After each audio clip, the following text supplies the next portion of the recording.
जन्मवेदी बाहुड़िले चतुर्धा मूर्ति। जन्मवेदी रत्नवेदी को भक्त गहले बाहुड़िले चतुर्धा मूर्ति। जाजपुर जिला बड़चुणा ब्लॉक अंतर्गत छतियार मालिका प्रसिद्ध अमरावती मठरू पाटणा शांति कुटीर मठ को बाहुड़ी श्रीजीउ।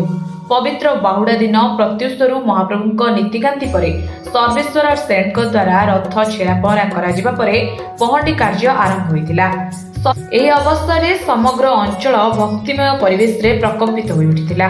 खोल कीर्तन सहित घंटुआंक घंट नादरे श्रद्धालु माने विभोर होई रथ को टाणी नेउथिले। एही रथ टणा यात्रा रे पूजक संतोष पाढ़ी, अनंत किशोर सेन, गोपाल चंद्र सेन, त्रिलोचन सेन, ऋषिकेश सेन, रवींद्रनाथ, लक्ष्मीधर बेहेरा समेत समस्त भक्त सहयोग करथिले। Jajpur Soumyaranjan Sahu report, Dreams Rider News. Dreams Rider सब समय रे आपणक सेवारे। धन्यवाद।